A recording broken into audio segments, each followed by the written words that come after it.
சொன்னது புரிஞ்சதுல யாருக்கும் தெரியாம முடிக்கணும். ஆனா உயிரை மட்டும் எடுத்துறாத.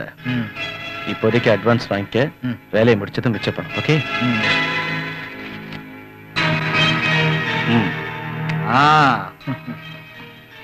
விஷயத்த சொல்லிட்டீங்கல்ல, கை நீட்டி பணம் வாங்கிட்டா கருவுல இருக்க குழந்தைய கூட அழிச்சிருவான். இந்த கவலையை என்னையோட விட்டுருங்க.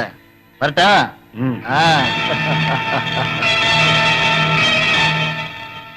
அஞ்சலி, என்ன ஏமாத்திட்டு நீ இன்னொருத்தன் கூட ஓடலான்னு பாக்குறியா?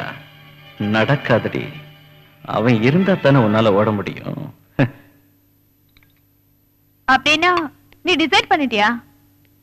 இவ்வளவு நாளும் விக்ரம் மாதிரி ஒரு நல்லவனை கல்யாணம் பண்ணிக்க போறேன்னு சொன்ன, இப்ப திடீர்னு ராஜுவ கல்யாணம் பண்ணிக்க போறேன்னு சொல்ற? எனக்கு ரொம்ப ஆச்சரியமா இருக்கு. நான் விக்ரம மனப்பூர்வமா நேசிச்சது உண்மைதான். ஆனா அவர் மட்டும் என்னை எப்பவுமே நேசிக்கல, எதிர்பார்க்கவும் இல்ல. ஒரு நாள் ராஜு என் வாழ்க்கையில நுழைஞ்சு என்ன பாடாப்படுத்திட்டான். நான் எதிர்பார்த்த எல்லா அம்சமும் ராஜு கிட்டதான் இருந்தது.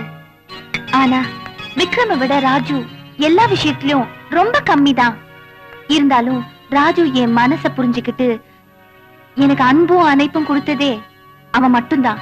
அதனால அவனை தான் நான் கல்யாணம் பண்ணிப்பேன். இதுதான் உன்னோட இறுதி முடிவா? இதுல ஒண்ணும் மாற்றம் இல்லையே? நோ, இதுல எந்த மாற்றமும் இல்ல. அப்படின்னா நான் விக்ரம கல்யாணம் பண்ண முடிவு பண்ணிருக்கேன். நீ என்ன சொல்ற? நான் வேணான்னு சொன்ன பிறகு யார் பண்ணிக்கிட்டா எனக்கு என்ன?